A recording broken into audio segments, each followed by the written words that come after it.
Hey guys, this is Rahul. Today 30 April 2020. Welcome to our Current Affairs Top 5 series.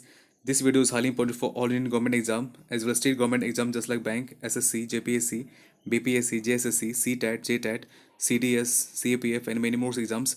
Let's see इस video के इन में आपको एक question दिया जा रहा है जिसका आंसर आपको कमेंट सेक्शन में देना है। तो आप हमारे इस वीडियो क्लास तक बने रहिए और जो लोग अभी तक हमारे चैनल से जुड़े नहीं हैं वो सब्सक्राइब करना मत भूलिएगा। तो देखते हैं आज का हमारा पहला क्वेश्चन क्या है। And the first question is here. हाल ही में सुर्खियों में रहे स्वामित्व योजना किस केंद्रीय मंत्रालय की एक नई पहल है? And the right answer is Panchayati Raj मंत्रालय। भारत के प्रधानमंत्री ने हाल ही में राष्ट्रीय पंचायती राज दिवस के अवसर पर स्वामित्व योजना को लॉन्च किया। ध्यान रखिएगा, पंचायती राज दिवस 24 अप्रैल को मनाया गया। हाल ही में केंद्रीय ग्रामीण विकास और पंचायती राज मंत्री नरेंद्र सिंह तोमर ने इस योजना के बारे में दिशा निर्देश जारी किए। स्वामित्व योजना का उद्देश्य नवीनतम ड्रोन सर्वेक्षण तकनीकी का उपयोग करके आवासीय संपत्तियों का डॉक्यूमेंटेशन किया जाएगा। यह वर्तमान में 6 राज्यों हरियाणा, कर्नाटक, मध्य प्रदेश, महाराष्ट्र, उत्तर प्रदेश और उत्तराखंड में लागू की जा रही है। नेक्स्ट है, इंडिया रेटिंग एंड रिसर्च के हालिया अनुमान के अनुसार सरकार की ओर से कोई प्रोत्साहन उपाय नहीं किए जाने की स्थिति में राजकोषीय घाटा कितना होगा? And the right answer is 4.4%।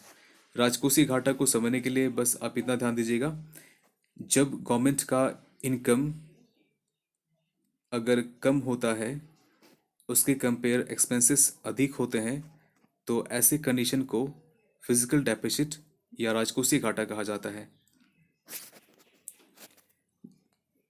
घरेलू credit rating agency India ratings and research ने चालू वित्त वर्ष के लिए भारत की जीडीपी विकास दर को 1.9% तक घटा दिया है। इसने पहले अनुमान लगाया था कि इस वित्त वर्ष की वृद्धि दर 3.6% रहेगी। इस रिपोर्ट में यह भी बताया गया कि सरकार के किसी भी प्रोत्साहन उपायों के अभाव में राजकोषीय घाटा वित्त वर्ष 2020-21 में जीडीपी के 4.4% तक छू लेगी।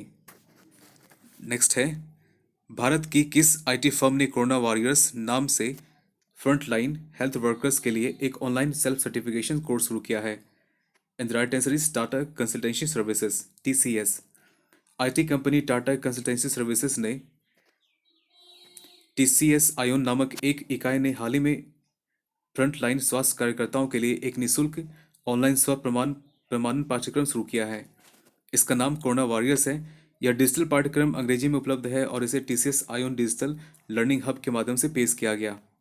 TCS के सॉफ्टवेयर उद्यम डिजिटेट ने खरीद के निर्णय में उद्यमों की सहायता के लिए इग्नियो कॉन्ग्रेटिव प्रोक्योरमेंट नामक एक प्लेटफॉर्म की भी घोषणा की है।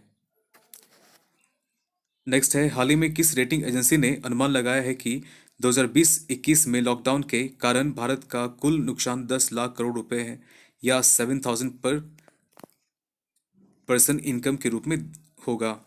And right answer is क्रिजल।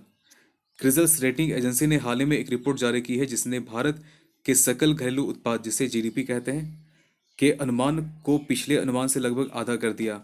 इस रिपोर्ट के अनुसार 2020-21 में भारत की जीडीपी विकास दर 1.8% रहेगी।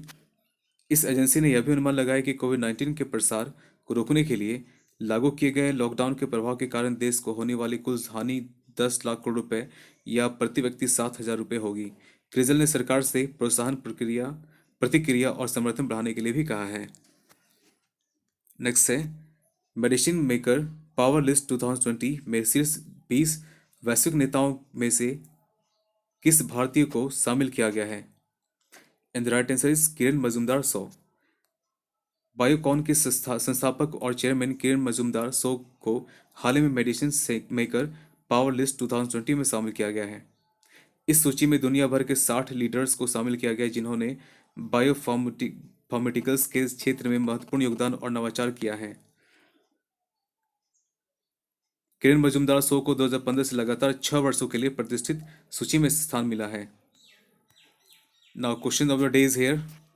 कोविड फार्मा मोबाइल एप्लीकेशन को कोविड-19 ओवर द काउंटर के संभावित लक्षणों के लिए दवा खरीदने वाले लोगों को ट्रैक करने के लिए किस राज्य द्वारा शुरू किया गया है?